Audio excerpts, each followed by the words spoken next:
Yeah, I need a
All right, clap it up. This is the Israelite School of Universal and Practical Knowledge.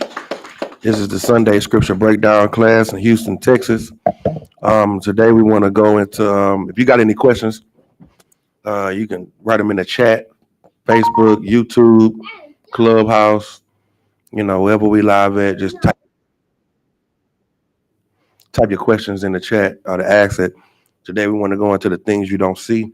There's so much stuff going on in the world today that you're not paying attention to. You don't see what's really going on because you have your focus on one or two things, but there's a whole lot of things going on that you don't see. There's a lot of things happening that we're not even paying attention to. So we want to kind of show you these things so that you can see what you need to put your focus on.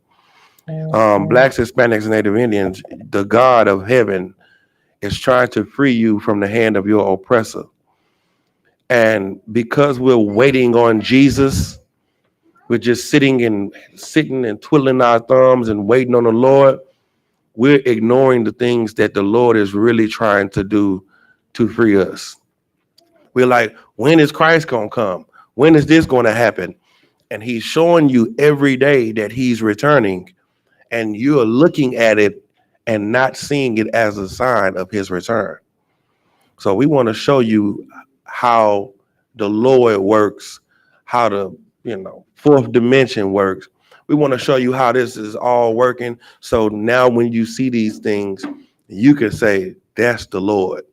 The Lord is doing that. Barakatah Yahweh wa Yahweh Shah. Thank you for coming to free us out of this hellhole that we're living in. All right.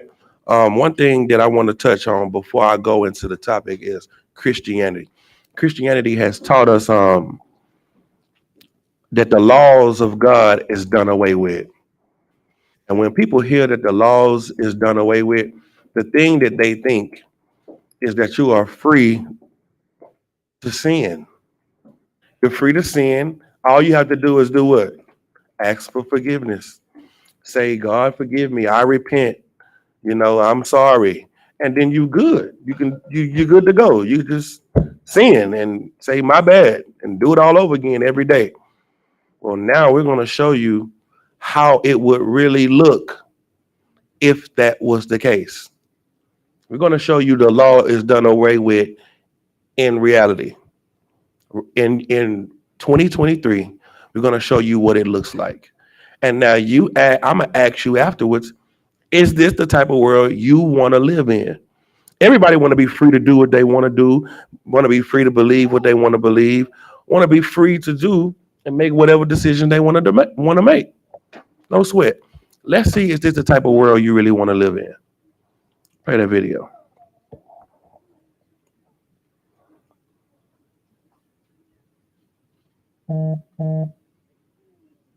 Robbing in a free-for-all frenzy in this Nord.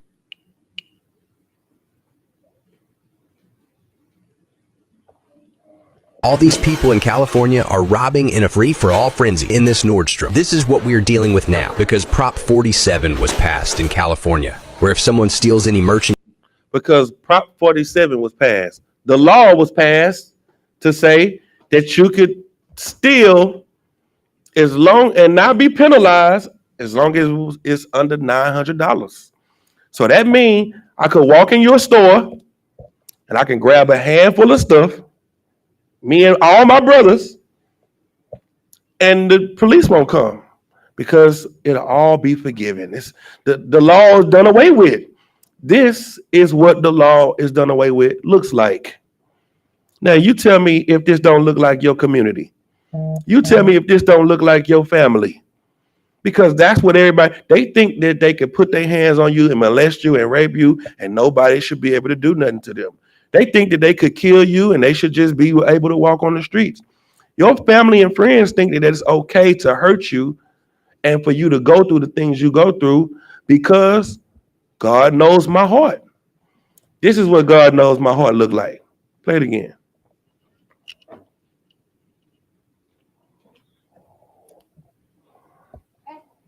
All these people in California are robbing in a free-for-all frenzy in this Nordstrom. This is what we are dealing with now because Prop 47 was passed in California, where if someone steals any merchandise under $950 value, then it's not a felony anymore. Why is it that people can go in and shoplift, and as long as they shoplift under $950, can't do a damn thing to them? A lot of them would just walk away out of the store with like huge case of beer or whatever, and they're not stopped. And that's the problem where we're afraid to touch. We're afraid. One person got arrested 3 times in the same day for stealing cars, and they still put them out on the street. When you don't have consequences for actions, people just kind of come in and start thinking that they can do whatever they want, and that we're free, so therefore nobody's going to stop us. They stated that it will save people more tax money as less people will go to jail. But more and more people are feeling less safe now and losing their belongings and getting their cars broken into. Some people report that Prop 47 is a get-out-of-jail-free card for thieves, leaving people feeling less safe. What do you think about this situation? Are you with or against this law? And how can this be fixed? City, mayor, they don't do anything.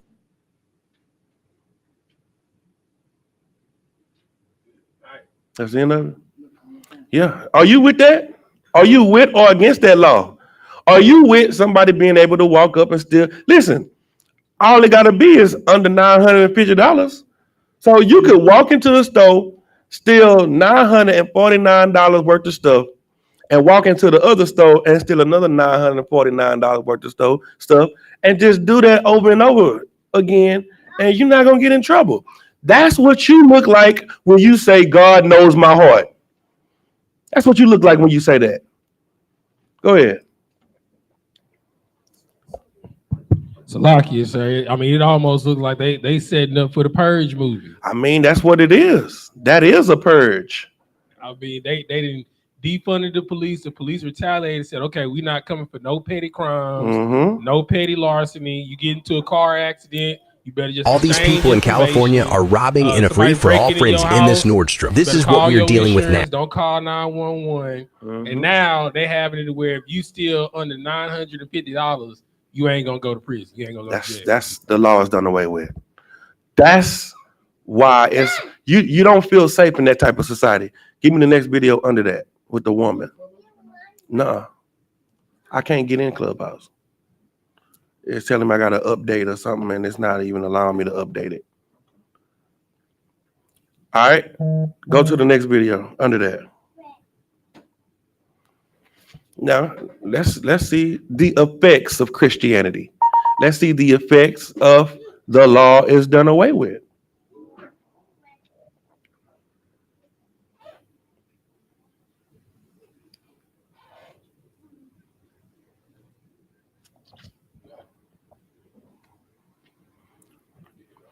And then after that, give me Revelation 6. I'll start at verse 1. Very hard for me and my son, especially my son.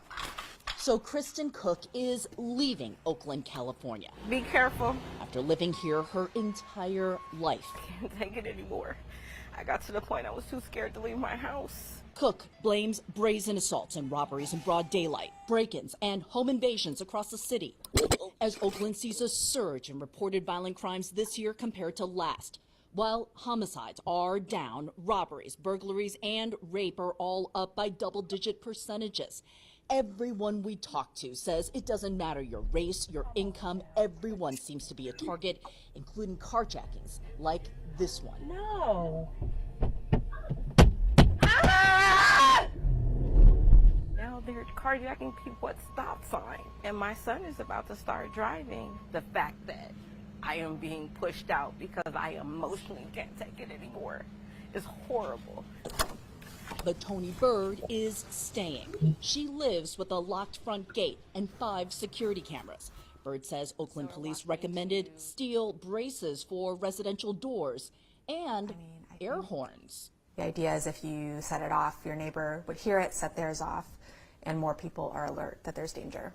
Her neighbor across the street, 60-year-old retiree Dave Schneider, was shot to death in June, trimming his front tree during the day. He died as Bird and other neighbors tried to save him. I'm not looking for the perfect, safe place. I'm looking for a place where the elderly, women with children aren't targeted. I think we can all agree that that needs to change. And so I feel like it will change, and that's why I'm staying. Found everything you're looking for, okay? But staying open gets tougher every day for Troy Welch, owner of Laurel Ace Hardware. There's about 6 of them that comes in. Welch's store was robbed just hours before we met him. They went through our cash registers, and this is at my office. But you'll see they went in, they tried to take a sledgehammer to it, tried to lift it, and he's going to figure out they aren't getting into that safe. Welch says he loses 10% of his merchandise to theft. So common this year, he leaves his registers empty and open, tired of replacing them. It's more brazen, sometimes more violent, I think, than what it used to be. How long does it take for police to arrive? 45 minutes. 45 minutes. Is that typical? That's probably fast. I want to know. Frustration has spilled over in community meetings. Anger often directed at leadership, like the newly elected district attorney, who has been on the job just 7 months. It's unreal. I'm a black man born and raised in Oakland. When I walk out the house every day, I want to be safe. So if that calls for whoever commits the crime to be prosecuted, so be it.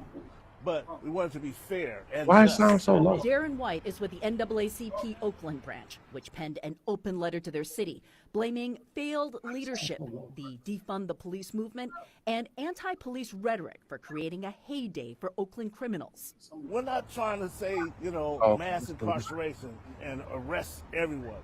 We want the people that are out here committing these violent crimes arrested and charged.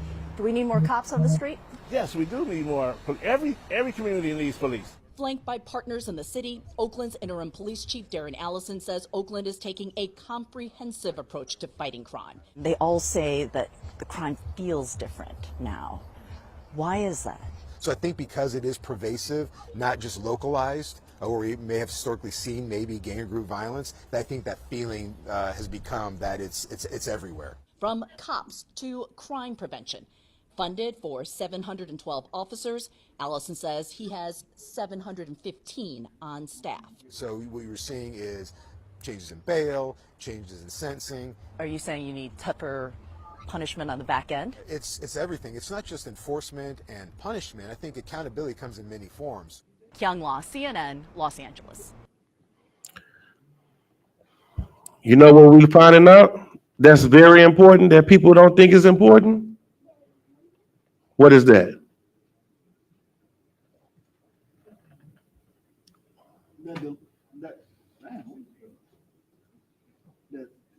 That the laws matter. Laws matter. The laws do matter. Having order and structure, that does matter, because when you have order and structure, you have safety. You take away your safety when you take away rules. So when you tell someone that they can do whatever they want to do, live however they want to live, do whatever, you are taking away the fence that protect you. The fence that protect your children, that protect your wives, your the elderly. That is what you are getting rid of when you get rid of the law. And that's why it's so important to have it. Blacks, Hispanics, Native Indians, you have a law and rules that the Lord gave you that is to keep you safe and to make you whole and well and better than everyone else. Now, what's going on right now? The Lord is destroying our enemies. He is destroying them, but you don't see it as the Lord destroying them. You see it as the economy is falling. You see it as the storms are coming and messing up the earth. You see it as, man, it's a lot of earthquakes. Man, these fires are just popping up everywhere. The government is using their lasers to do this and do that. You see it as everything other than the Lord. And we're going to show you that all of it is the Lord. Every single thing. Let's go to Chronicles. This is the book of First Chronicles, Chapter 21, verse 1. Verse 1. Go ahead. And Satan stood up against Israel and provoked David to number Israel. The Lord, he told us not to number the people because he didn't want us to feel like our strength was coming from our numbers. We didn't want us to have power and strength in numbers. Our help coming from the Lord who made the heavens and the earth. That's where our strength comes from. And that's how it's always been. But David numbered the people because he was going to war so much with so many nations. He wanted to feel the strength of the kings. He wanted to know, how many fighting men do I have? How many this do I have? And this was a bad thing that he did. Keep going. Verse 2. And David said to Joab and to the rulers of the people, go, number Israel from Beersheba even to Dan, and bring the number of them to me, that I may know it. Keep going. Verse 3. And Joab answered, the Lord make his people 100 times so many more as they be. But my lord the king, are they not all my lord's servants? Why then does my lord require this thing? Why will he be a cause of trespass to Israel? Why are you giving me an order to do something that's going to hurt us? That's what Joab is saying. Keep going. Verse 4. Nevertheless, the king's word prevailed against Joab. Meaning he listened to what the king said. Go ahead. Wherefore Joab departed and went throughout all Israel and came to Jerusalem. Verse 5. And Joab gave the sum of the number of people unto David, and all they of Israel were 1,000,000 and 100,000 men that drew sword. And Judah was 410,000 men that drew sword. But Levi and Benjamin counted he not among them, for the king's word was abominable to Joab. Read verse 7. Oh, yeah, read verse 7. Verse 7. And God was displeased with this thing. God was displeased with how David had Joab count the people. The Lord was angry with this. So now we're going to see how the Lord brought his judgment or his wrath upon the nation of Israel in being displeased. Go down to verse 9. You want me to finish verse 7? Yeah, go ahead. Therefore he smote Israel. Now you're going to see how the Lord smites the earth. Now, this is how the Lord was whooping Israel. But he whoops the earth the same way he whooped us. And you about to see it.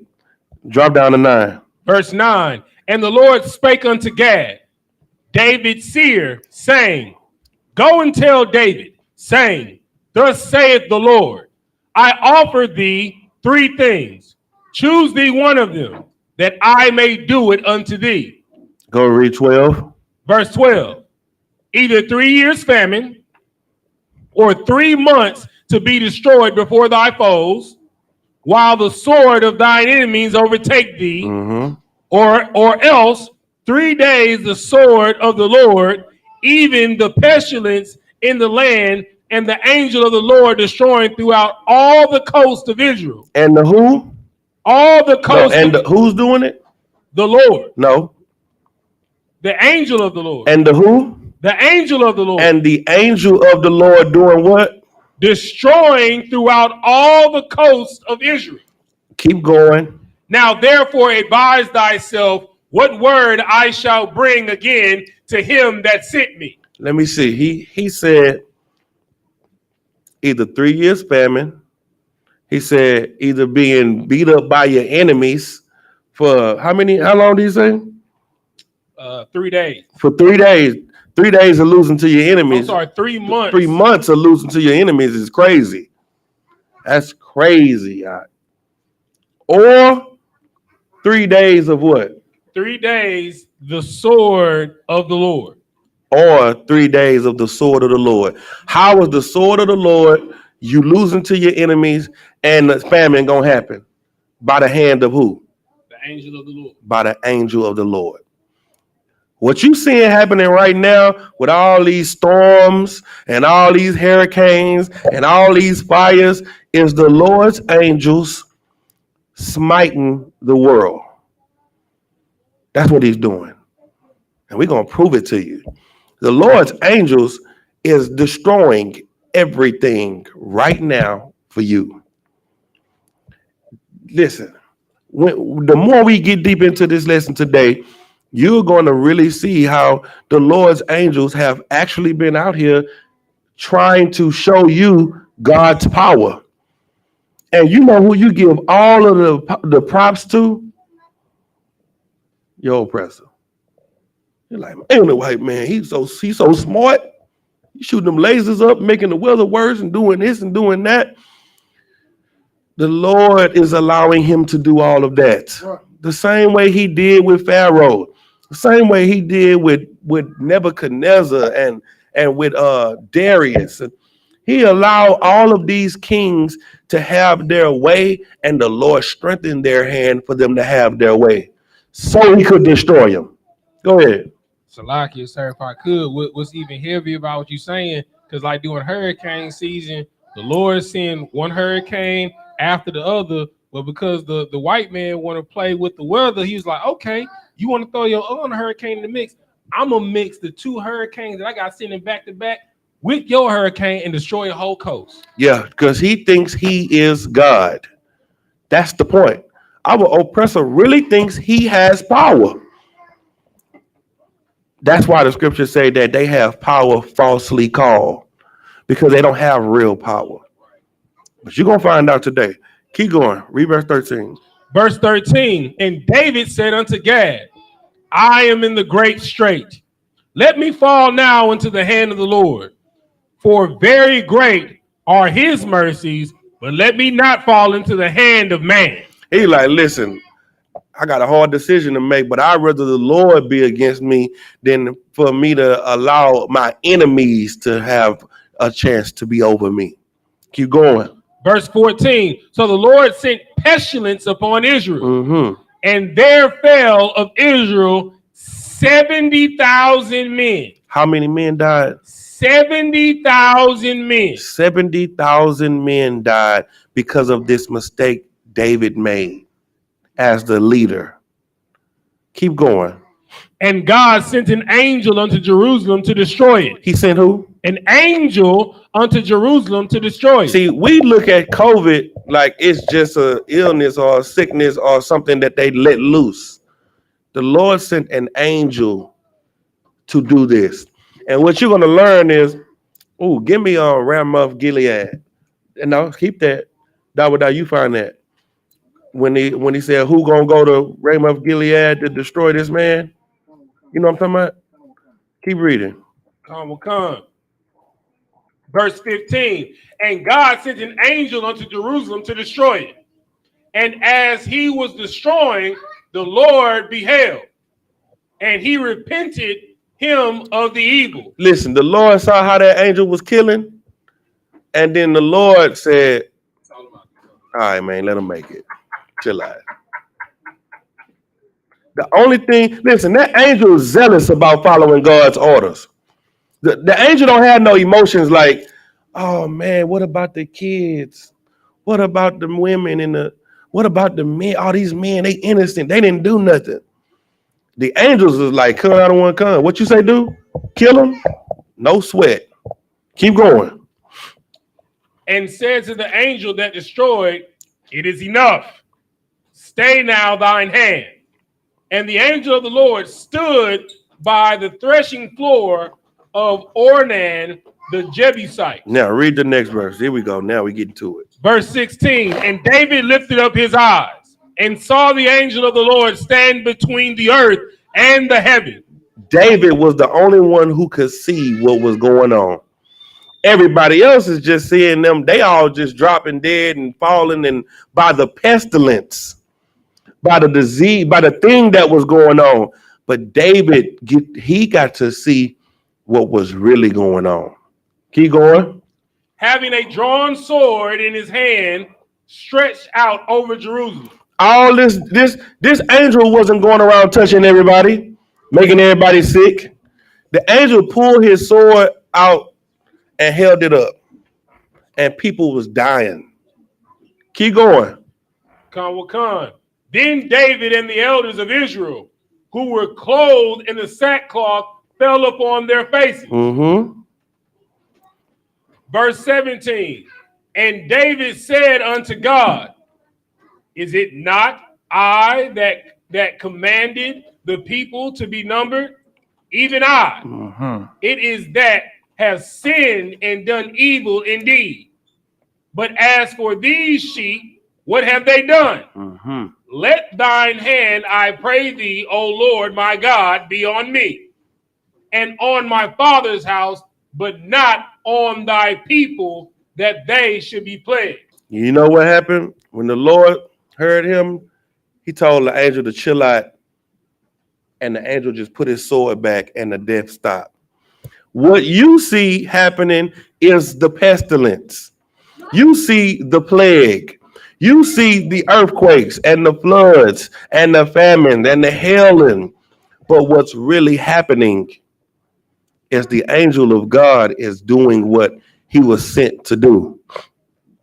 And that's what you got to know. All of these things that's happening is because the Most High is trying to free you out of this hell. Everybody's so afraid of what's going on. But you blacks, Hispanics, and Native Indians should not be afraid, because it is to free you. Now, if you're in the world, you're not in the truth, you should be afraid, because the destruction is for you. But what you don't understand is how things work where the Most High is at. You got that Ramoth Gilead? Where you at? I was trying to think where you want to start at. That's 21 Kings 22 and 20. 22. Let me see. I can tell you. It says, and the Lord said, who shall persuade Ahab? That's perfect. This is the book of 1 Kings, chapter 22, verse 20. And the Lord said, who shall persuade Ahab? So this man is a man that the Lord wants to destroy. He's mad at Ahab, and he's having the Most High, the God of everything, is having a council in heaven. That's what this is. He has his 24 elders. He has his 4 beasts. He has the angels. They all up there. And the Lord is asking them, read it again. And the Lord said, who shall persuade Ahab that he may go up and fall at Ramoth Gilead? He's like, listen, I'm trying to kill Ahab in this battle. Somebody give me a good suggestion on how he should die. That's what's happening. That's what you don't understand. That's what you don't see. Everything that's going on is orchestrated. The Lord is giving the con or the la for it to happen. Right. The Lord is in control of it all. See, you think it's a force fighting against God. You think the fallen angels is out here and they doing their thing. They, the Nephilim and the who the other one, the Anunnaki, and all them, and the Greys. You think they just rebelling against the Lord and they running around doing their own thing. The Lord is having a council in the heavens, and he said, read it again. And the Lord said, who shall persuade Ahab that he may go up and fall at Ramoth Gilead? Who gonna get Ahab killed? Go ahead. And one said on this matter, and another said on that matter. One said, I think we should do it like this. And then the other one was like, nah, I think we should do it like this. Keep going. Verse 21, and there came forth a spirit and stood before the Lord and said, I shall persuade him. Then this spirit came up and was like, nah, Salakia, I got this. I know how we should do it. What'd he say? Go ahead. Verse 22, and the Lord said unto him, wherewith? He's like, what you got? Go ahead, let me hear what you got. And he said, I will go forth, and I will be a lying spirit in the mouth of all of his prophets. He said, listen, man, I'm not sending my team out. This is this man right here is high ranking. You could tell by his whole demeanor. He like, I'm gonna go forth and I'm gonna be a lying spirit in the mouth of his counselors, of the people he listened to. That's what I'm gonna do. Keep going. And he said, thou shalt persuade him and prevail also. Go forth and do so. Who gave him permission for him to go out and find a way for Ahab to die? The Lord. The Most High. That's what you're dealing with. You're dealing with the one that's setting you up and the one that's getting you out of being set up. That's what you're dealing with. Now, you want to know what all the bad things that happen in your life? The Lord did it. That's who did it. Right. That's who we serve. Now, this ain't no Christianity. This is real. This is the Lord of the Bible. This is the God of your ancestors. And he's not all loving and compassionate and hugs and kisses. Right. Those things that you've been through that you just couldn't understand why it happened, it was because the Lord did it. And you know what? All you got to do is ask him to fix it and he'll fix it. But you know what happened when those bad things happen? You turn your back on God. You turn your back on him. You turn your back on everything that, listen, the Lord is in control of all of this. Your little life is this long to the Lord. It's nothing. Your little problems is nothing. The Lord killed Job's whole family. Killed his whole family and gave him back tenfold more than he had before he lost. Job was like, it can't get no worse than this. That's what you think when you lose your job. You lose one. Job lost 10 kids. You lose a job and you just jumping off a bridge. You don't understand what's really going on. Things is bigger than what you see with your eye. This is way bigger than you and your feelings and your emotions. This is way bigger than that. And you are being tested every day. Every death is a test. Every time you get that phone call and it breaks something inside of you, that's a test to see what you're going to do broken. Every time you lose that money and you ain't got no other thing to do but call your partner that you know you can call, that he can put you on so you can sell this brick real quick. Every time you get your back put on the wall like that, that's a test. And the Lord is sending them after you. Who's going to test him so I can see whether or not he's going to stand strong? Because he keep praying and saying he want to change his life. She keeps saying I want a man. He keeps saying I really need a good woman. All right, well, let's see how he deals with this. Let's see how she deals with this. That's the Lord. The Lord is showing you that right here, all through the scriptures. And he's getting you so that you can understand what's going on. But when you just read the Bible by yourself, you're not going to ever understand that, because you have to be taught by the priest. Did we put it there? Yes, sir. Give me 1 Thessalonians 5:1. Then we'll go to Revelation.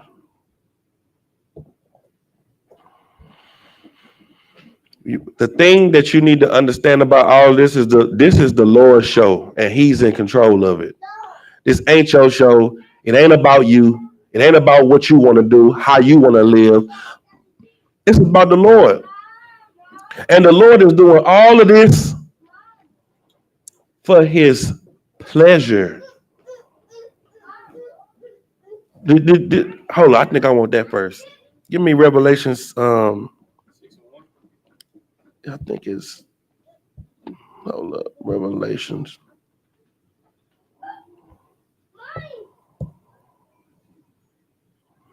Four and 11. I want that real quick. You got to understand this. The Lord is your creator. He in control of all of this. And read that. This is the book of Revelations, chapter 4, verse 11. Thou art worthy, O Lord, to receive glory and honor and power. Read 10.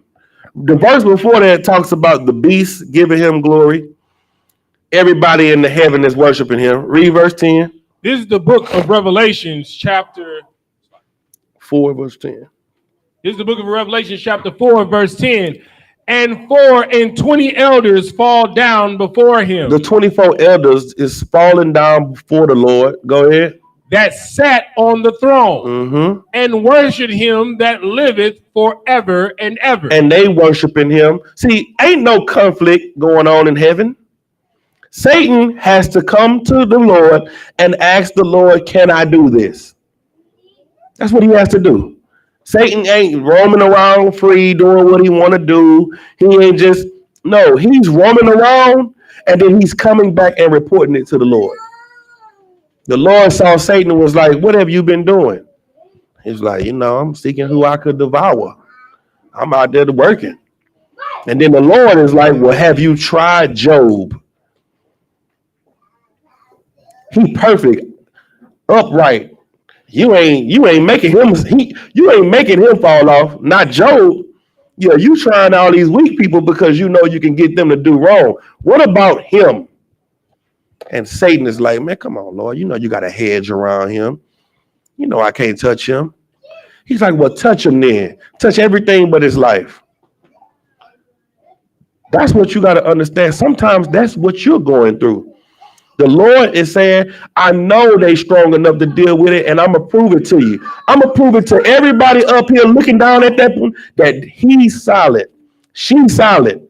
The angels and the 24 elders and everybody, they looking at you like, nah, I don't think he that solid. The Lord is like, nah, I know that one. I know he's solid. Watch.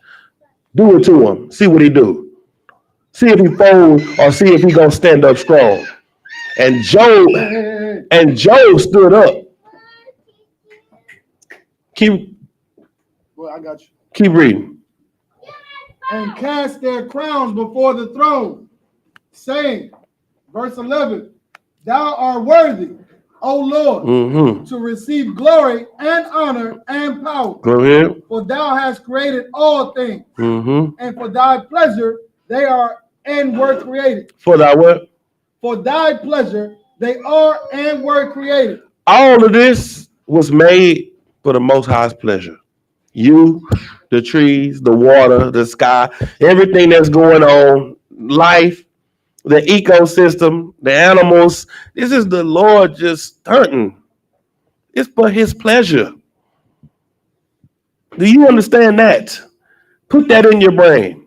Put in your mind that the Lord is doing this just to do it. So you got to make sure that you are in line with him and what he wants.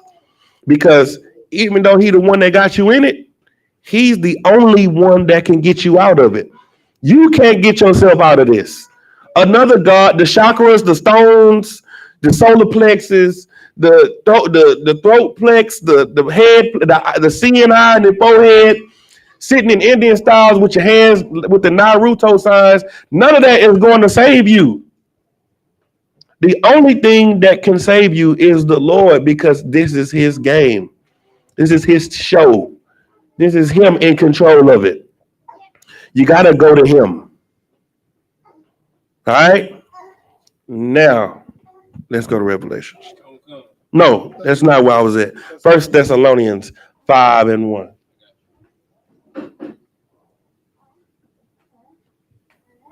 This is the book of 1 Thessalonians chapter 5, verse 1.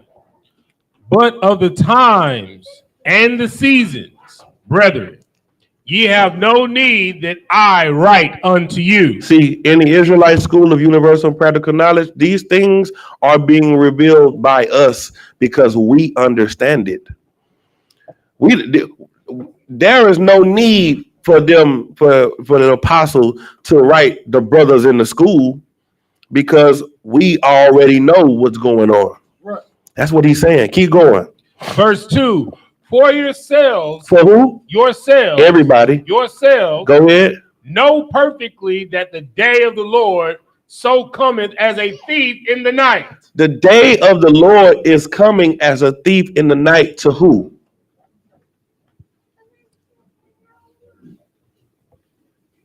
For those that aren't watching. For those that don't know. That's who. The people that don't know are going to get caught slipping. Keep going.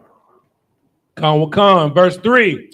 For when they shall say peace and safety. When you hear peace and safety, we out there talking about war and destruction and Christ coming back and destroying stuff. If somebody get on the news and say, Russia and America just had a peace treaty and everything's going to be all right, what is that going to do to everybody? Then sudden destruction cometh upon them. Everybody's going to then say, we ain't got nothing to worry about. Them niggas out there talking about all that flame and fire and God's destruction. We don't got to worry about that because they just said peace and safety. But the Bible said, as soon as you put your guard down, then shall what? Then sudden destruction shall come upon them as travail upon a woman with child. Then the destruction is going to come up on you like labor pains. Like you're dilated from 0 to 10 instantly. And they shall not escape. And you're not going to get out of having the baby. You're not going to get out of the pain and get out of the thing that's coming with the pain. That's what we're showing you. We know what's coming. And we know that the pain that's going to hit this place is going to be unbearable. America and the blacks and Hispanics and Native Indians, if you're not prepared for what's coming, it's going to kill you. It's going to make your heart fail in your chest. You're going to be so afraid because you're going to be like old girl we just saw from California. She was trying to move. She was trying to get away from it, but you're not going to be able, you're not going to what? They shall not escape. You're not going to be able to run to another city to get away from the crime that's coming. You're not going to be able to run away to go to another place because this is going to be going on everywhere. It's going to be going on in the city. It's going to be going on in the field. It's going to be going on in the water. It's going to be going on in the sky. Everywhere you go, it's going to be happening. Keep going. Verse 4. But ye. But who? Ye. But us. Go ahead. Brethren, are not in darkness. But we are not in darkness. We know what's coming. We know what's happening. And we know how to get out And we know how to be safe in this time. Keep going. That day should overtake you as a thief. We not gonna get caught slipping to where we feel like that day is catching us off guard. Why? Because the Lord has it to where there are men that know what's going on, and those are his men. Keep reading.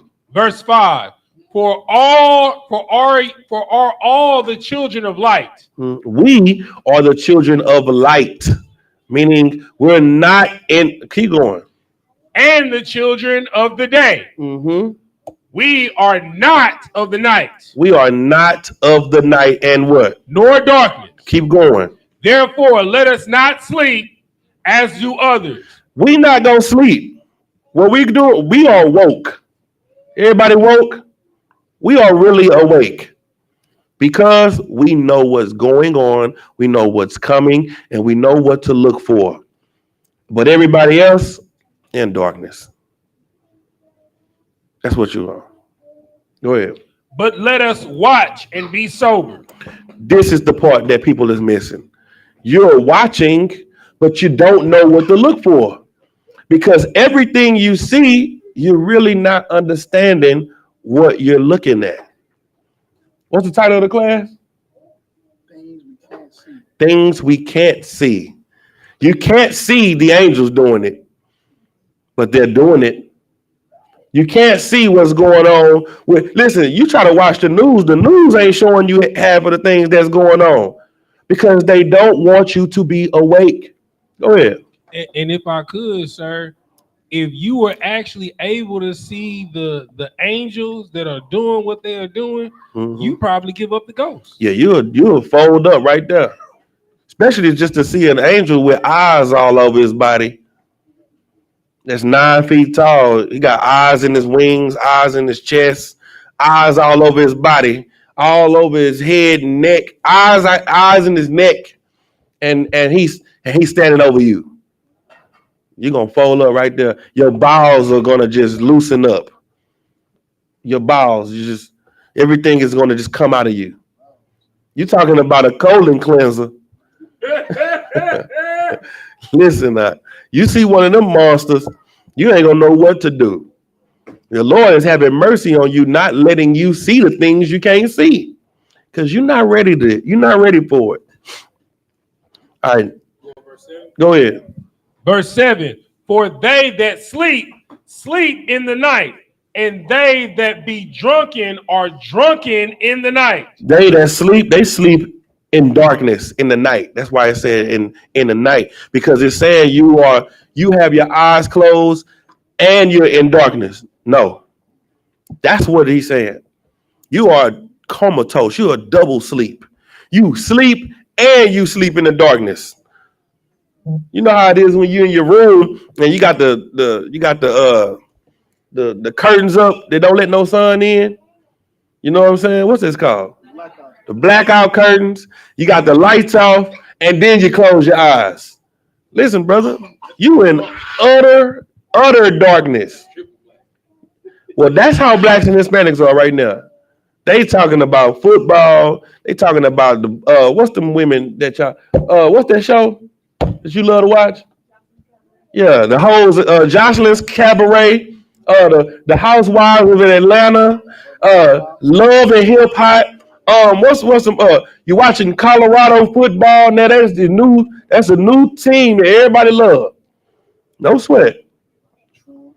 Donald Trump. Everything is going on, but you're not paying attention. That is what's really happening. Okay. Hold on, keep reading. Verse 8. But let us, who are of the day, be sober, putting on the breastplate of faith and love, and for an helmet, the hope of salvation. Let us in the truth have our heart set on righteousness. The breastplate is about you covering yourself in righteousness. and faith and love, and then being obedient. That's righteousness. Being obedient and loving your brothers and your sisters and keeping the commandments. That's what you have covering your chest. And the helmet, what's on your mind, what you keep your hope in, is getting the hell out of here. That's what your hope is on. Your hope is on your king returning and taking the righteous, because the wicked are going to die.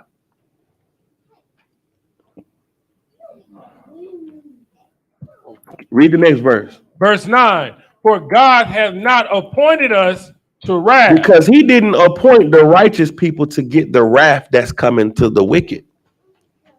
We know that. And so what are we trying to do? We're trying to teach our brothers that are in darkness to come to the light. Because, read that again. For God hath not appointed us to wrath. Keep going. But to obtain salvation by our Lord Jesus Christ. He appointed us to get the hell out of here before the wrath comes. And our king is going to save us. All right. All right. So now, I really don't got to go into Revelation 6. Y'all want to go into Revelation 6? Whatever you got to do. Let me go some of these videos. That's what I want to go into, some of these videos. I think these videos will do a whole lot more justice. Yeah, we might need to. Let me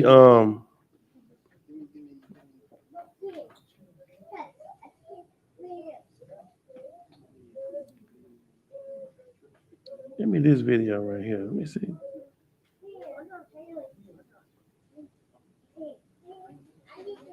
Let me see this video right here. Oh, got some videos up in here, boy. Give me 1 second. Let's try this one right here. Let's start with this one. It's the one above that. Let's start with that. This is the stuff that you're not paying attention to. That's happening every day, but your news ain't telling you.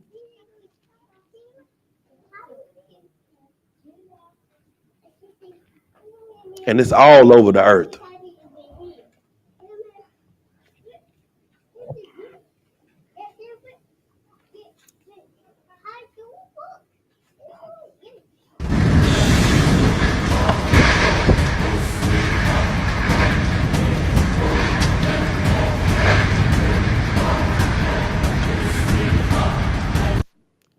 Now,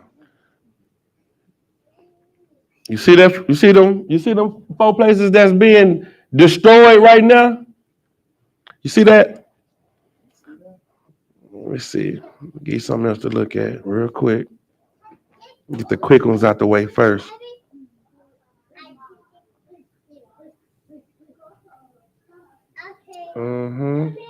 Give me this one too. It's one I'm looking for that a hurricane just came out of nowhere. They was sitting on the porch talking and enjoying their day. Yeah, this is it right here. I think this is the one. Yeah, no, the one that's at the top. The dude with the hat on. Yeah, I think that's the one I was looking for. What I'm trying to show you is all these things is happening that we so caught up in our own world, we don't think this is gonna ever happen to us. We don't think it's coming to us, and it is. And all these things that now you're gonna know where it's coming from. People, this thing say we living in a scary movie. We are, and we're the actors. And the Lord is sitting back like, yes, this is my favorite part. This is it right here. This is the part. This is the part right here that I like. Because this is for the Lord's pleasure. And you got to understand that you need to be on the Lord's side in order to get out of this hell that's coming. Go ahead, play that video. Something sinister is up.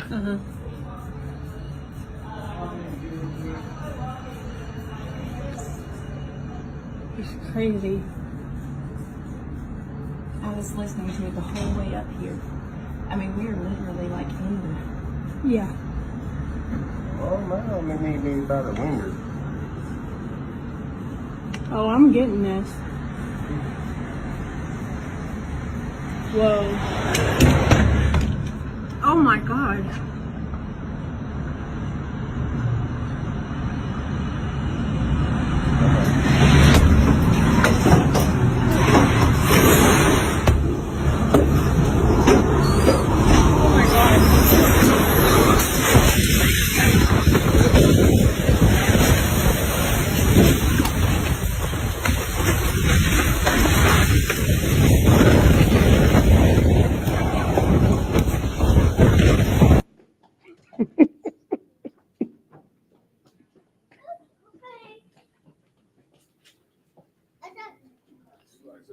Suddenly. That's suddenly right there. Go ahead. Sir, if I could, they out here trying to see what's going on. I mean, but you supposed to be under the threshold of a door. You know what I'm saying? Putting your butt in the sky. You feel me? Yeah, you supposed to be. They at the window. That's the wrong place to be. They at the storefront. They listen. That's how you look. You standing in front of the glass window. There's a hurricane coming. Spiritually, I'm not even talking about the catastrophes and all that. What I'm trying to let you know is that you can't put your security in this place because the Lord is destroying it. He is taking the very foundation from under your feet. The thing that makes you comfortable, that makes you feel good, that makes you feel safe is going to be stripped from you. And you are going to have to be ready for that. What are you going to have when you don't have nothing? The Lord is trying to prepare you for that. That's why you need to have brotherhood and sisterhood. Brotherhood and sisterhood is the thing that's going to prepare you for what's coming. This brotherhood that we got in the truth, man, it's unmatched. And we ready for whatever's coming because we got each other. We not alone. But if you alone, you have nothing and nobody. And when it gets real, when it's 40 people running in your house to loot, what they said on Captain Patton, looting and polluting. When they start looting and polluting in your house, just know that's what you chose. We got any questions?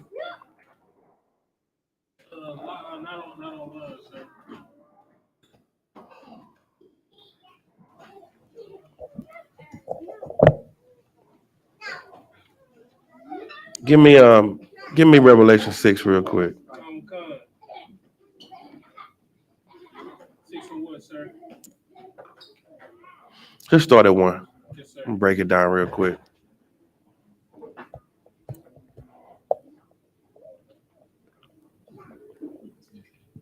This is the book of Revelation, chapter 6 and verse 1. And I saw when the Lamb opened one of the seals. Now, see, the chapter before this, the Most High had a book in his hand that nobody was worthy to open but the Lamb. And so the Lamb walked up to the Most High, got the book out of his hand, and now we're reading him opening up one of the seals of the book. And so this is chapter 6 where he said he saw the Lamb, which is Christ, open up a seal. Go ahead.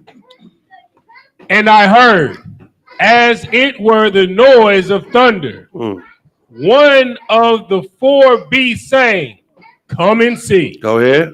Verse 2, and I saw, and behold, a white horse, and he that sat on him had a bow. Now, let me tell you something.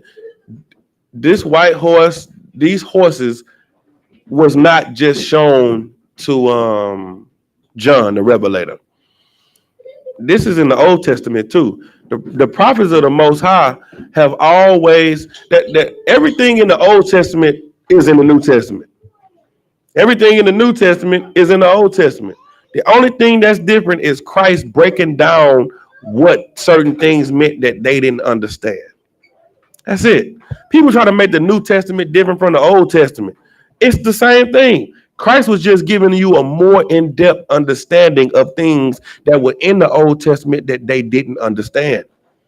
He didn't change anything. He gave you a better understanding. That's it. And so keep going. Con.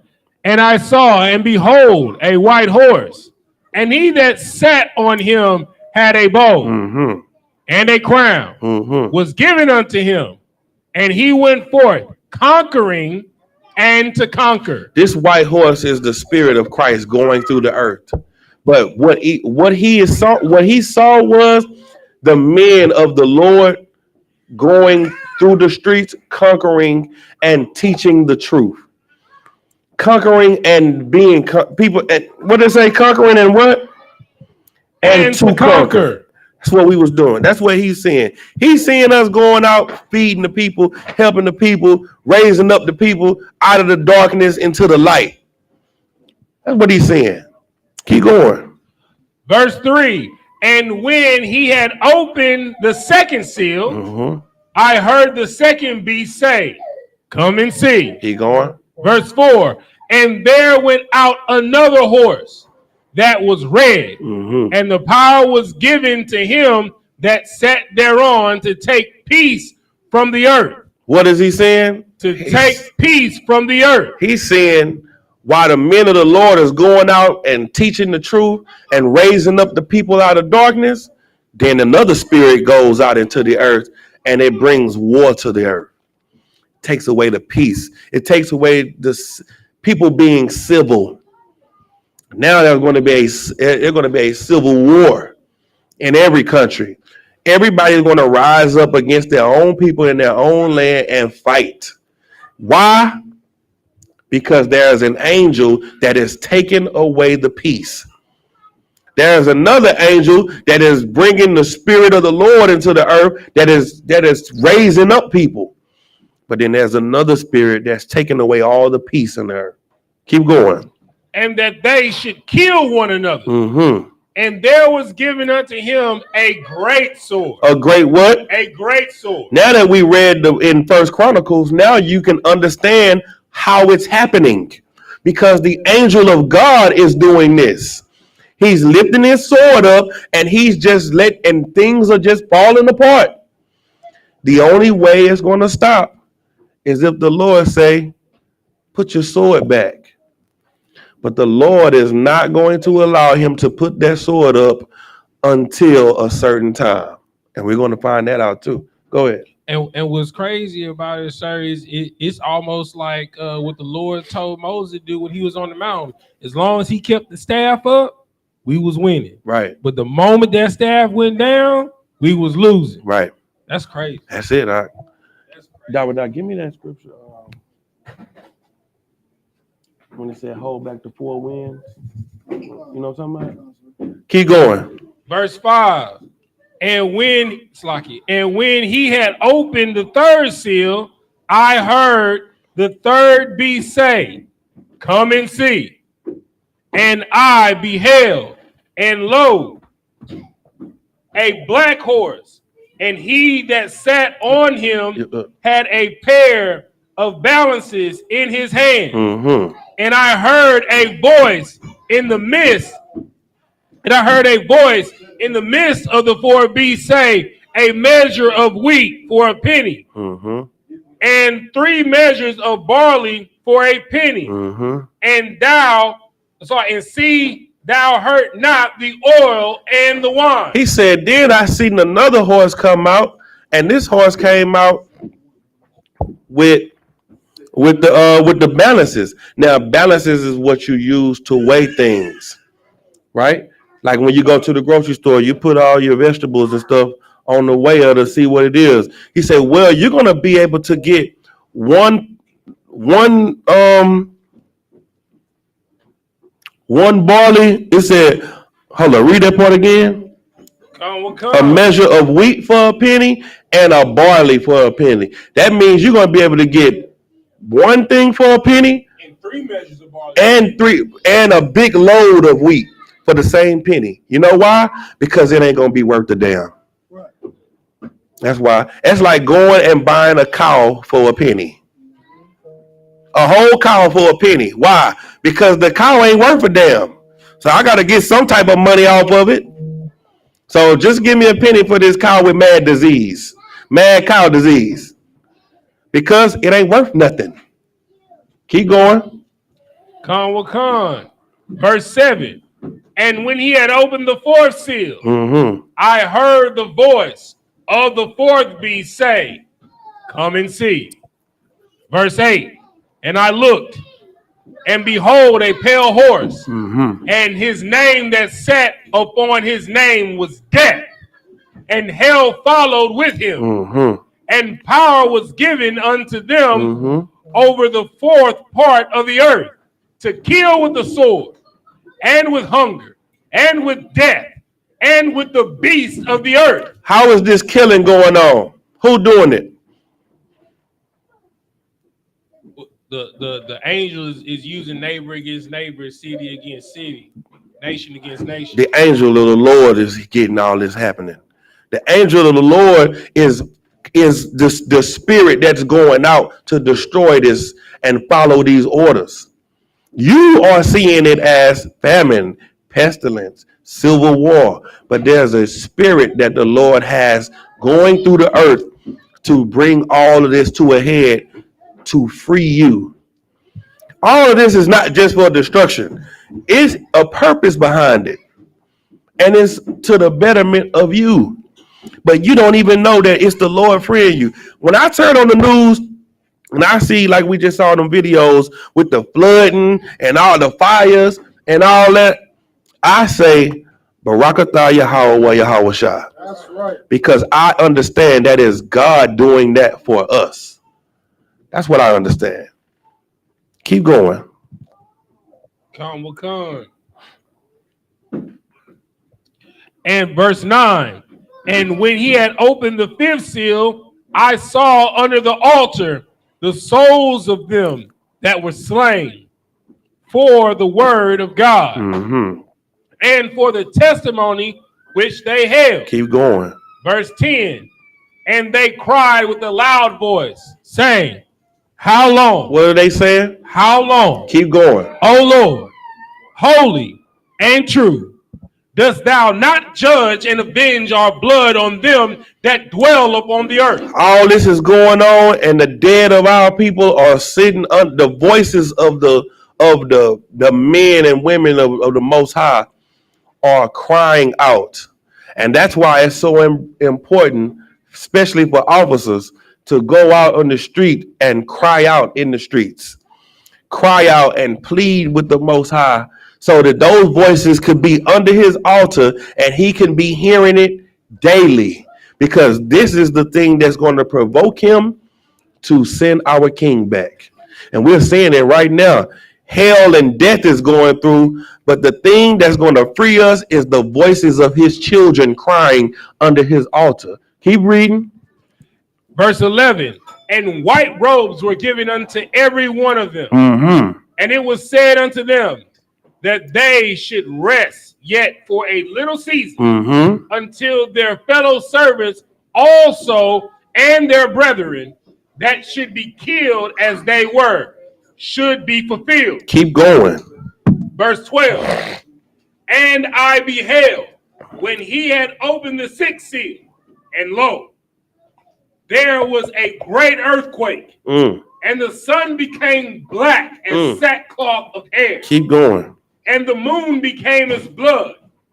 Verse 13, and the stars of heaven fell unto the earth, even as a fig tree casteth her untimely fig. You know what this is? This is the world falling apart. Everything you looked up to, everybody you respected, everybody you revered and feared, you're going to look up to them and they're not going to be there anymore. They're not going to be sitting in such a high place, being so esteemed and respected. You're going to look up and everything that you looked up to is going to be missing from his seat. Everything. And it's because the Lord is doing it. Keep going. When she is shaken of a mighty wind. Verse 14. And the heaven departed as a scroll when it is rolled together. Right. And every mountain and island were moved out of their places. Keep going. Verse 15. And the kings of the earth, and the great men, and the rich men, and the chief captains, and the mighty men, and every bondman, and every free man, hid themselves in the dens and the rocks of the mountain. What is they? I thought they was gonna fight back. I thought they was ready for war. Hid themselves in the dens and the rocks of the mountain. Listen, man, Christ is coming back, and guess what? All the people that you thought were strong, you thought America was strong, huh? America is going to hide when Christ returns. Right. The armies of Russia and China, they're going to be on the battlefield ready to fight each other. Christ is going to come back and they're going to hide themselves. Go ahead. And what's crazy, sir, they recently fired a couple of I think 40 or 50% of these major trucking companies, because for the past 2 years the black and Hispanic truckers that have been driving through these mountains that they didn't hollow been showing all the food that they've been storing up, all the cattle that they've been storing up, all the water and the plants and the gardens they got stored up underneath these mountains and underground caverns, sir. Yep. And guess what? They're going to be in the mountains, underground, scared as hell, afraid. And what are they going to say? Read the next verse. Verse 16. And said to the mountains and rocks, fall on us. What are they going to say? Fall on us. They're going to be so afraid, they're going to be saying to the mountain and the rocks, fall on us. For what? And hide us from the face of him that sitteth on the throne. And hide us from the one that's out there. Hide us from the God of heaven and earth, and from the king of the blacks, Hispanics, and Native Indians. Why? Because he coming to destroy them. Go ahead. And from the wrath of the Lamb. And from the what? The wrath of the Lamb. The love of the Lamb. The wrath of the Lamb. See, you don't hear about the wrath of the Lamb in the church. You ain't never heard of the Lamb ever having wrath. Well, we're showing you the truth of the Bible. Christ is coming back and bringing vengeance on the earth for the crimes you've committed against his family. Now, it has never been a good thing to be a black or Hispanic man in this place. That has been the reason for your downfall. Well, right now you have the opportunity, because you are black and Hispanic, to get the greatest gift on the earth, which is you are a family member of Christ. That's what you are. And he is offering you protection. Right. He's offering you safety. Right. Because of your bloodline, because of the thing that has always been the reason why you was at the bottom. That is the reason you get the opportunity to be at the top. That's right. And they tell you race is not important. Race is the card that you put in your pocket that was a joker. Right. You said, no, we're not playing jokers today. And that's the card you need to win the game. That's right. You've put the best card away. Well, now we figured out we playing jokers. That's the most, and you being black, Hispanic, or Native Indian is the reason you can get the kingdom. Right. You are only eligible to be a ruler of the new kingdom because of your bloodline. And that's why it's important for you to know who you are. They want you to not know who you are because they don't want you to get the kingdom of heaven. Right. They want you to get the wrath of the Lamb. Right. They are the accusers of the brethren. But the wrath of the Lord is fitted for the men of destruction. They are fitted for the wicked, not for you. Go ahead, what you got? Finish that. Verse 17.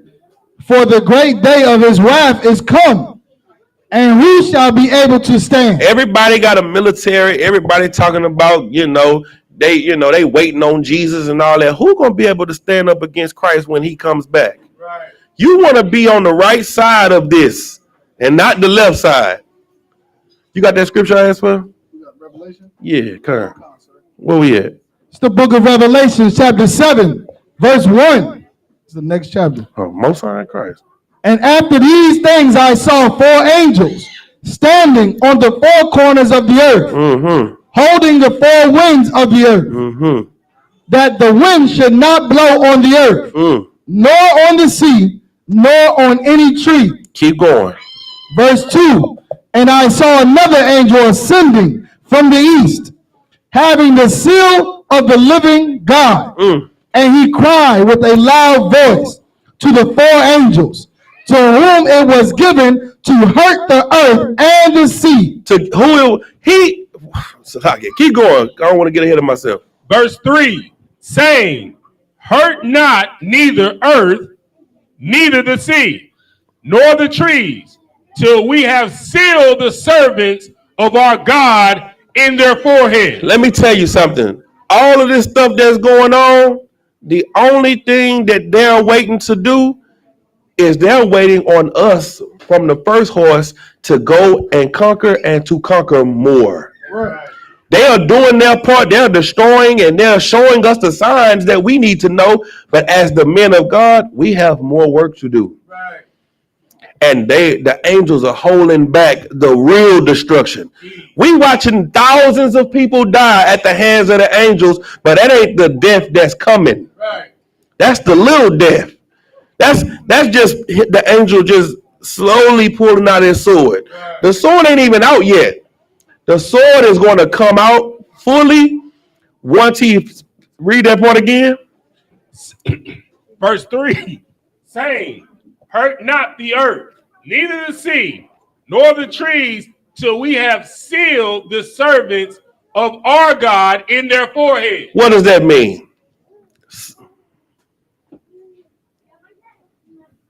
That we changed the thinking of the people that were meant to be saved. Yes, that's what it is. And how many? What are the people that's supposed to be saved? Is it for all races, all nations?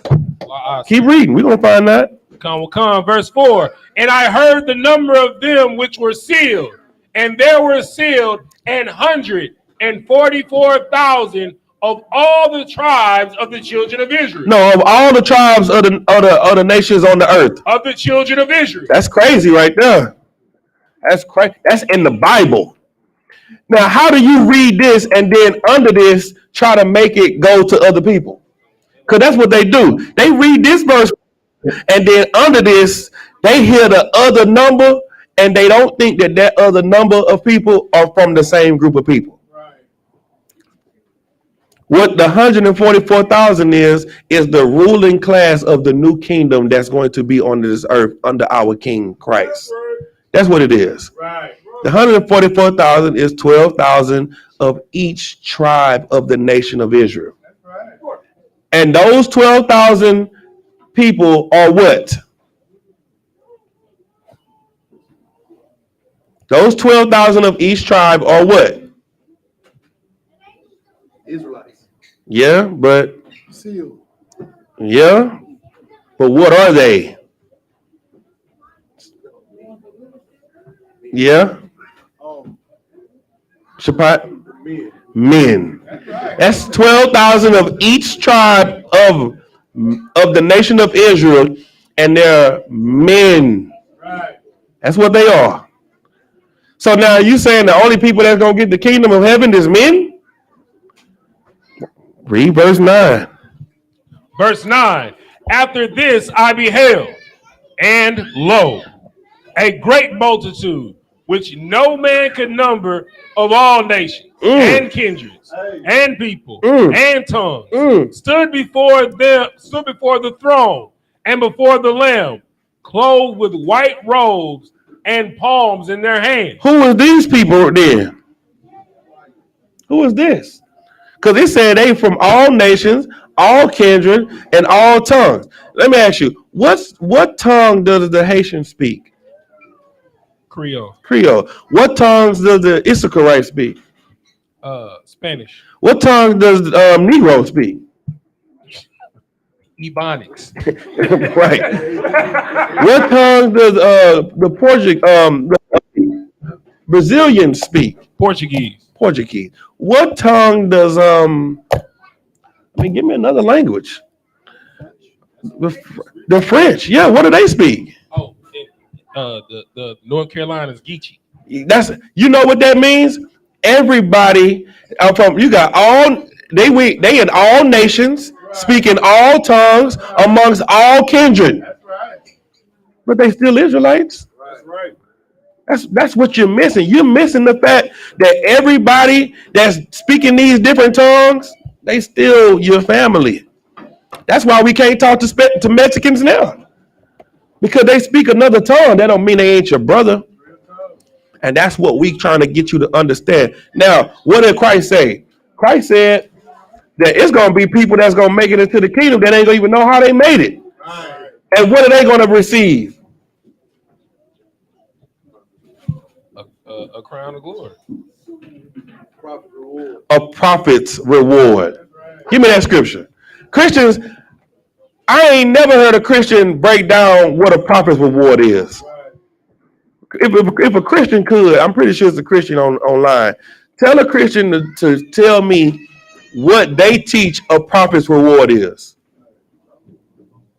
Because what did Christ say about a prophet's reward? We're going to find out. We're going to read the scripture.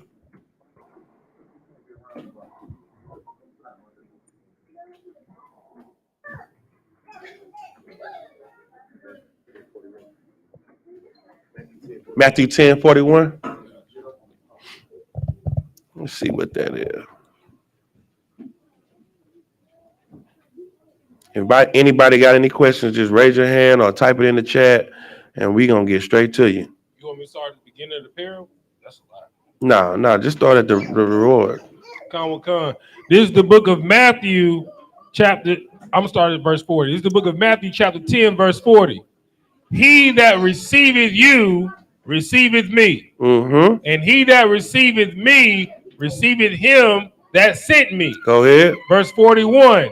And he that receiveth a prophet in the name of a prophet shall receive a prophet's reward. Keep going. And he that receiveth a righteous man in the name of a righteous man shall receive a righteous man's reward. So what is this? What is this? This is brothers that just received you. You come into the truth, your friends, your family, they turn their back on you, but you got this partner that's like, nah, bro, I don't care about what you believe in and all that. You still my nigga. I'm riding with you. You know what I'm saying? Whatever you own, you still my nigga. They gonna get on the chariot. They ain't gonna know why. Christ gonna come back. They gonna have a blunt in their hand, and they're gonna be like, hey, come here, come with me. Right. They gonna be like, what? Like how did I make it? After all I done did, after everything, all the bodies how did I? Because Christ said, when I was in prison, right, you came to see me. That's right. When I was hungry, you fed me. Right. When I needed a place to sleep, you gave me a place to sleep. Right. And then they said, when did I do that to you, Lord? When you did that to my brothers. When you did it to the least, when you did it to the little ones, you did it to me. People don't know helping a man of God can save you, can save your life. That's what people don't understand, because this ain't religion. This is real. It's just like when you watching them shows. I love watching them shows when they riding the horses and they got the king. The king is like, if you fight with me, I promise you women. And everybody be like, yeah. And they be like, I promise you land. And they like, yeah. We're going to take the spoils and destroy the enemies. And they like, yeah. And they riding off and they just cutting niggas off. That's what's happening right now. If you fight with Christ and fight your flesh and fight the things in you that Christ don't like, when he come back, what did he say? He made a promise. He made it like a nigga, like only a nigga can make a promise. What did he say about his daddy house?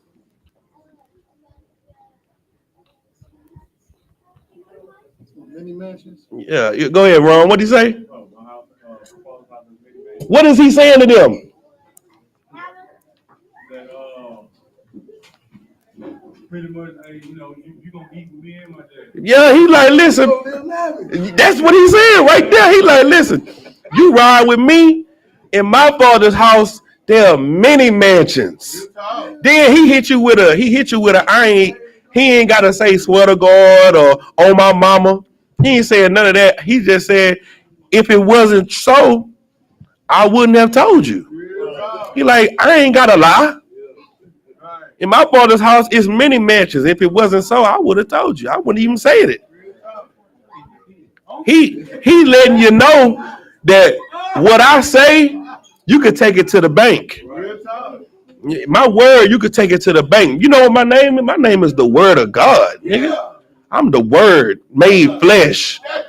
That's who I am. So you could take that to the bank, cash that in. That's who you serving. You serving a king that died for you when you deserve to die. Right. Now you got to think about that. John 3:16 ain't a scripture that show you that God loved everybody. John 3:16 is the most gangster scripture in the Bible, and they made it gay. Like they made John 3:16 be about everybody, when it was Christ showing you how much he loved you. Give me John 3:16. Let me show you how gangster John 3:16 is. Because you read John 3:16 and you want to hug. This the Christians make you read John 3:16 and it make you do this. But when we read John 3:16, it make us drop a tear on some OG stuff. Go ahead, read that. This is the book of John, chapter 3, verse 16. For God so loved the world. Listen. That Christ is saying, listen, the Most High so loved us. Who is the world?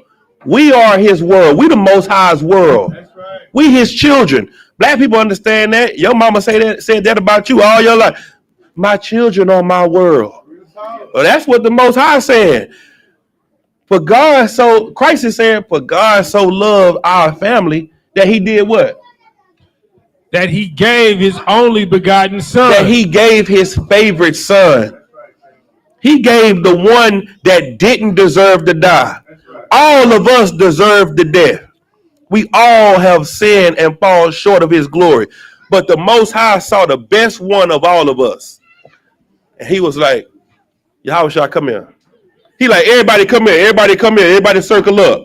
And we all coming in and we looking. And he was like, Yahushua, come here. And we like, oh shit, his nigga finna get another pat on the back. This nigga finna get our father about to rub it in our face, how this nigga making good grades, how he making good grades, and he he the best student in school, and his room is clean. He finna rub it in our face again. And then he comes and get the best son, and Christ sits on our father's lap. And then read it, keep going. That whosoever believeth in him should not perish. And the Most High took Christ and killed him in front of all of us. Right. The Most High took the best one, the straight A student that ain't never did nothing wrong. He never sold drugs. He never pimped hoes. He never was a murderer. He was the best one of us. And he set up in front of all of us and killed him in front of us. And now we looking at him like, if he will kill him, he'll damn sure kill us, because we deserve it. He don't even deserve it. Well, Christ is like, the Lord killed him. The Christ is like, I died for you so that you could live. Right. Because you know what the Pharisees and the Sadducees didn't understand? They read the law, but they never applied mercy to it. Right. A dead man can't change. And that's what they didn't understand. The whole mission was for you to go and sin no more. Right. That was the whole purpose of it. Yeah, you messed up, but give them a chance to change. Right. They was like, nah, the law said you did it. All right, we got to stone him. Right. That's what the law said. He got to die. Christ was like, nah, you don't have to die. Give him a chance to change. Christ like, don't worry about it. I'll show you how to do it. I'm going to die for you. Right. I'm going to give my life for you. Now it's your responsibility to live in my stead. Now live like I would have lived. Walk like I would have walked. So they be talking about what would Jesus do? Jesus would have changed. That's what he would have did. That's what you get an opportunity to do. An opportunity to change comes through Christ. Now, that ain't hug everybody. That's only for you. That's only for you to get.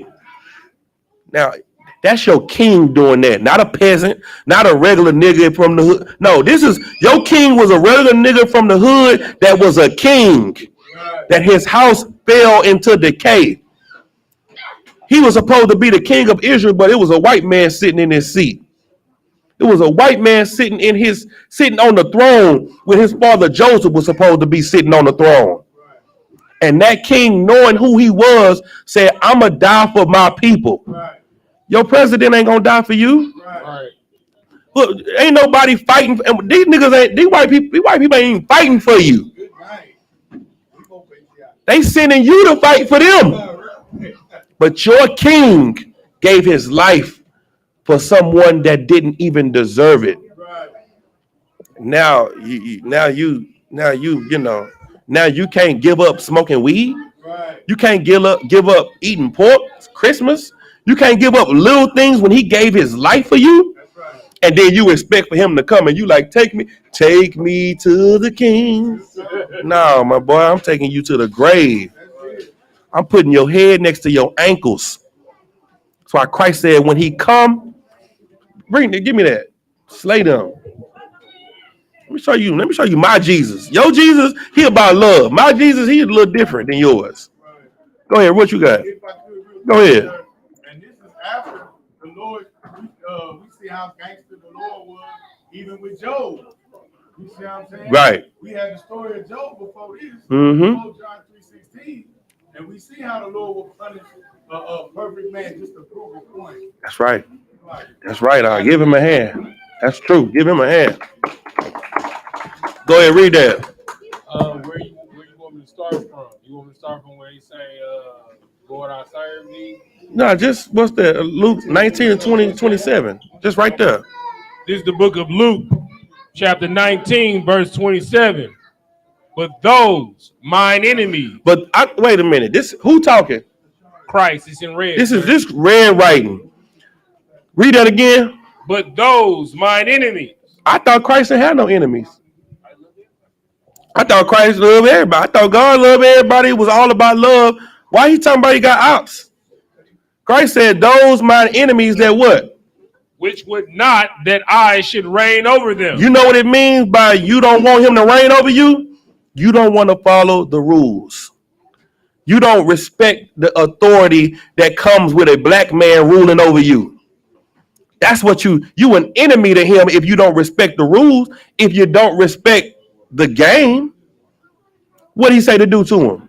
Bring hither and slay them before me. No, hug them. Slay them before me. Love them. Slay them before me. This is Christ saying, if you're not down with the plan, I'm going to tell my boys to bring you over here in front of me and kill you in front of me. Right. That's what Christ is saying in the Bible. That's the king we serve. That's the king you giving up your life for. Now, you want to be a baller in hell? Is that what you're telling me? This is a society that's falling right now, and you trying to be a baller in hell? Right. In a fallen society? Right. Where is the streets gold at down here? Come on, I mean, shit. I done seen rainbow streets, Montrose. They got streets of rainbow, but ain't no streets of gold, nigga. The gold that we wear around our neck and in our teeth is going to be on the streets. That's going to be the foundation of the kingdom of heaven. It's going to be made out of precious stones. Now, you want to be a baller there? You want to be a shot caller there? Or you want to be a baller, in the place that's falling every day. Nah, man. We decided to give our life for a different cause. We fighting for something else. That's why Christ said, be in the world, but don't be of the world. Don't act like them. Don't do what they do.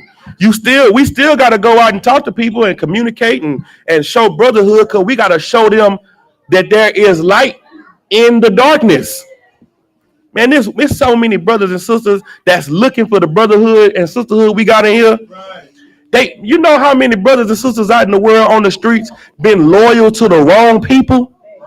I'm talking about and did bids and ain't said nothing for people that ain't write them, ain't send them 10 cents, that ain't gave a damn about them, and when they came home, they ain't do nothing for them when they came home. But said, man, I was gonna write you, bro. I was just busy. And you doing time for them. You know how many times we done been loyal to the wrong people? It's time for you to be loyal to the right one. You was loyal to the wrong God. Now it's time to be loyal to the right one. Because this place is coming to an end. Go ahead, Doc. I had a precept, sir, for what you're saying. What you got? Matthew chapter 6, verse 19. Lay not up for yourselves treasure upon earth, where moth and rust doth corrupt. Go ahead. And where thieves break through and steal. But lay up for yourselves treasures in heaven. See, people think heaven is a place you go in the sky. Nah, man, we ain't talking about no heaven in the sky. When Christ said, bring them hither and slay them before me, so he gonna do that in the sky? Is that way? So Christ gonna be killing in the sky? Is that what you said? No, man, Christ is going to come and rule earth. He didn't die in the sky. He died on earth. This is where his kingdom is going to be at. But you have been taught that the only way you're going to finally get peace and rest, you got to die to get it. That's a white man's dream. That's why he living in heaven. Give me Isaiah 14:1. Let me show you what heaven going to look like on earth. You say the prayer when you're a child, our Father who art in heaven, hallowed be thy name. That's holy is your name. Thy kingdom come, thy will be done. Where? In the sky? No, on earth. But how is your kingdom on earth going to be? As it is in heaven. The Most High God of heaven is going to have the same replica of what they have up there on earth, where Christ is going to be the king. And Christ's government is going to operate like the angels operate. The 144,000 are going to be under Christ on earth. The government on earth, the same way it is in heaven. He said, don't worry about riches. Why? Because right after that, it said, give us this day our daily bread. It don't say, give us this year our yearly bread. I got to hit this lick so I can be set for the next 6 years. No. If I got enough food to eat today, I'm good. That's right. If I ate some chips and had a drink of water, I'm good with that. Learn how to be content. Right. That's what you got to do. And forgive us our debts as we forgive our debtors. God is only going to forgive you according to how you forgive. Right. That's crazy. When I learned that, I was like, yo, I got some forgiving to do. Because I'm being forgiven according to how I forgive. Then it get deep. Lead us not into temptation. You know what that means? When you like, man, you know what, I'm going to go ahead and start trying to stop smoking. That means don't go and chill around everybody that's smoking. You ain't strong enough for that. Like, Lord, don't leave me over there. Because listen, let me tell you what happened. As soon as you say, I'm giving up that weed demon, you're going to pull up at the gas station.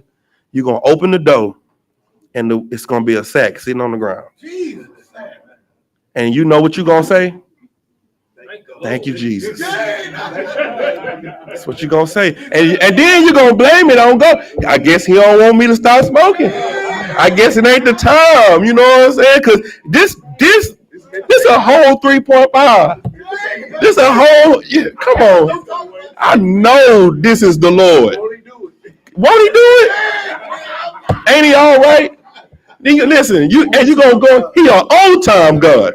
You gonna go in that store and you gonna go and you gonna have brotherhood. The only time we got brotherhood is in wickedness. Man, I'm finna come fire you up. I'm finna come match with you. Nah, we gotta learn how to have brotherhood and righteousness. Right. You know what I'm saying? That's what the scripture said, that we wise to do evil, but to do good we don't know. We know how to set up a nigga, but we don't know how to set up a business. They can't set up a Facebook account, but you could slap a nigga upside the head for 100,000. Right? What do I do? What's an EIN? I don't know what that is, but I heard got some bread over there. That's the only thing we good at doing, messing over each other. Where I'm at? Somebody about to read something? Read that. Let me show you heaven on earth. This is the book of Isaiah, chapter 14, verse 1. For the Lord will have mercy on Jacob and will yet choose Israel. The Lord is having mercy on Jacob and choosing Israel. This ain't talking about everybody. He didn't say the Lord gonna have mercy on everybody and he gonna love everybody. No, this is the northern kingdom and the southern kingdom. Go ahead.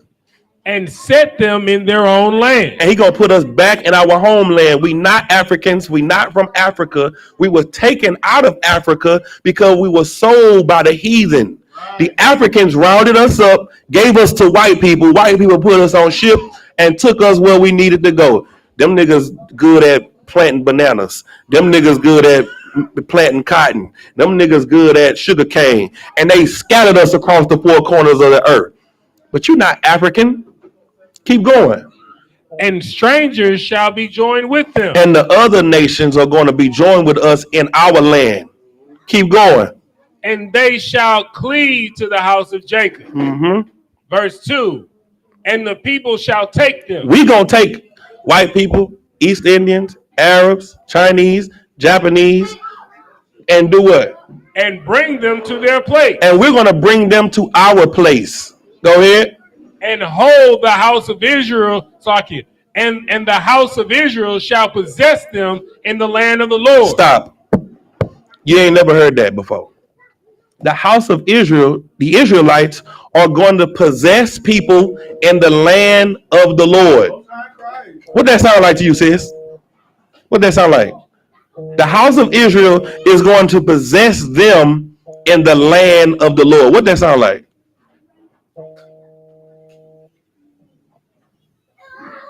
Anybody? Hold up. Go ahead, sis. Sound like what? Say it with your chest. Slavery. Give her a hand. All right, Christ. Look what the very next part say. For what? Wait, read that part again. The house of Israel going what? The house of Israel shall possess them in the land of the Lord for servants and handmaids. We gonna own the other nations for servants and handmaids. That's what we fighting for.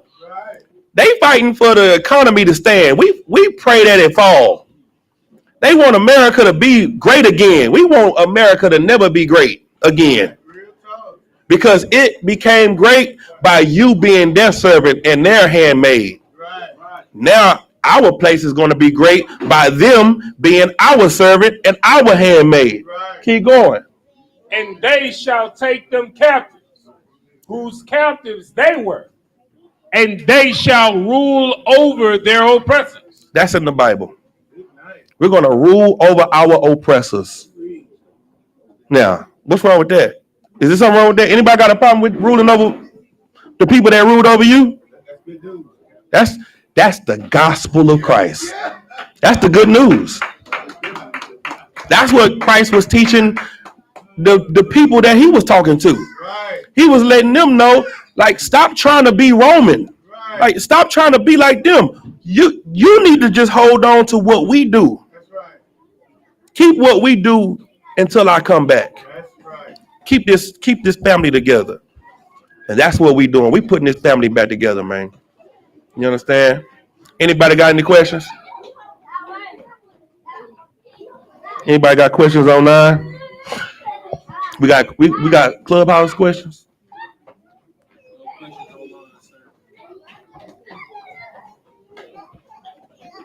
Hold on, I got one more scripture about slavery. Give me bringing in day and night.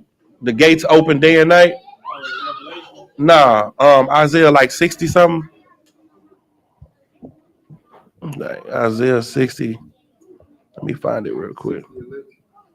It's all right. Read that for me, Shapat. Start at 10. This is the book of Isaiah, chapter 60, verse 10. And the sons of the strangers shall build up thy walls. Listen, man, we build America. Well, when Christ come back, the sons of strangers, who are strangers? The other nations. Their children are going to build our walls. But they're not going to be building it with cement. They're going to be building it with carbuncle and topaz and sardis and rubies and gold and conductors. Listen, the air is going to be coming out of the walls. Do you understand? Them all conductors. The electricity is just going to be coming out listen, now it's going to be, you talking about clean energy. It's going to be beautiful. You think having gold teeth is something? Right. Imagine having a sardis grill. We go, ooh, but say carbuncle grill.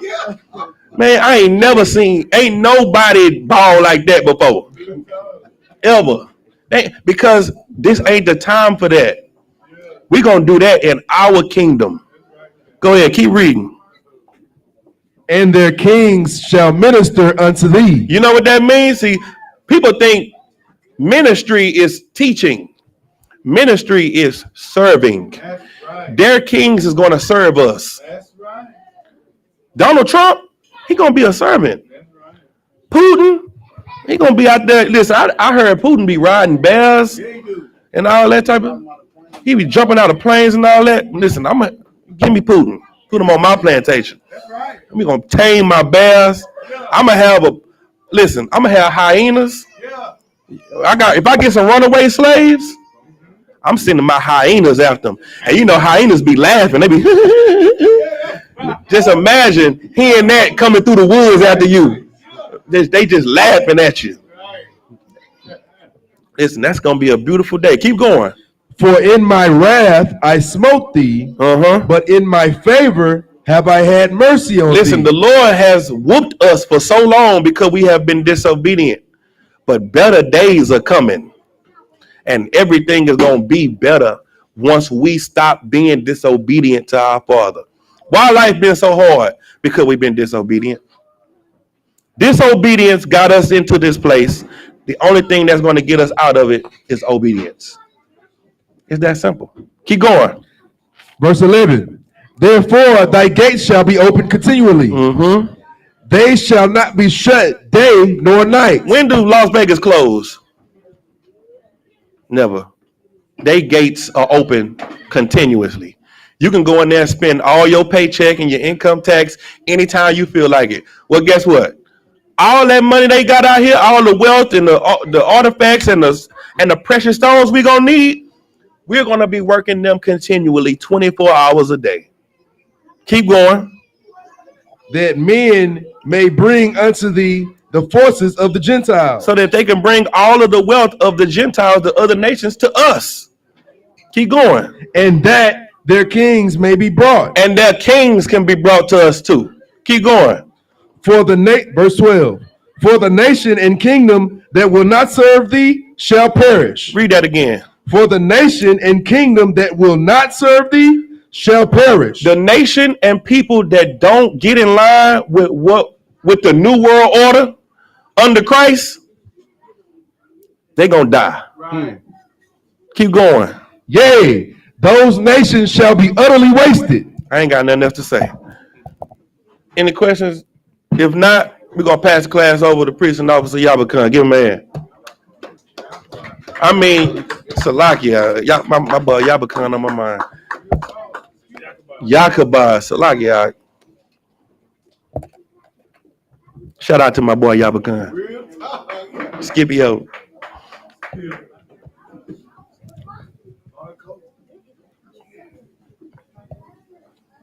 We are the Israelite School of Universal Practical Knowledge, started out of 1 West, 125th Street, Harlem, New York. We're rule for new brother and sister. When a new brother or sister comes into the school, they are off limits for 6 months. They are to be saluted only. They are here to shed themselves of the world. If they need transportation, the teacher will arrange it. After 6 months, if a brother or sister has an interest in a particular person, he or she must get permission from the head to speak to a brother or sister. There's another 6 months in which the brother or sister will court each other. After this 6 month period, the brother or sister will get permission from the head to marry. Tithes, which is a commandment. The book of Numbers, chapter 18, verse 21. Book of Malachi, chapter 3, 8 through 10, which means 10th in the Hebrew, Ma'asharah. 10% of every penny of any increase gives to the Lord. If any increase the Lord gives you, gives to the Treasury Department or teacher. Priest fund, free will offering for priests, not mandatory. Whatsoever amount you would like. Upcoming holy convocation. Memorial blowing of trumpets. First day of the 7th month, Friday, 15th September 2023. The book of Leviticus, chapter 23, verse 24 through 25. If anyone wants to be a trooper, become a trooper in the school, start wearing all black boots, shirt, pants, headband, or scarf. And these are security announcements. With that, Amajim, which means to stand. Right here. Sar, we're going to turn and face the east, which that way.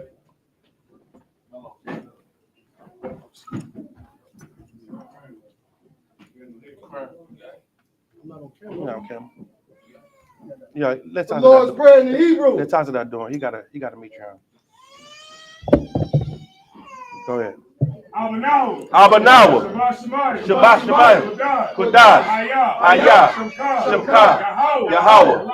Malakukah. Taba'ah. Ratazayakah. Ayah. Aisha. Baratazah. Kawah. Ayah. Bashamayim. Lathandanawa. Wakam. Call. Yawam. Asalaknawa. Abawakinawa. Asalaknawa. Abawakinawa. Wala'ah. Baba YAHANNA. Manasaya one. Above. Ashaya now. Mayan. Ra. Taya. Look up. Amalakwa. Wala. Watapara. Wawalam. Aman. In the English, our Father, which art in heaven, hallowed be thy name. Yahweh, thy kingdom come, thy will be done in earth as it is in heaven. Give us this day our daily bread, and forgive us our debts as we forgive our debtors. And lead us not into temptation, but deliver us from evil. For thine is the kingdom, and the power, and the glory, forever. So be it. So, turn face to front. Gonna give a courtesy salute to the brothers. Men of Israel, Amajim Shabbat. Amajim Barak. How about Shem Yahushua Barakatah? Yadnim Matah. So, give a courtesy salute to the sisters. Men of Israel, Amajim Shabbat. Amajim Barak. How Shema Barakatah Shem Yahushua. Yadnim Matah. Class dismissed.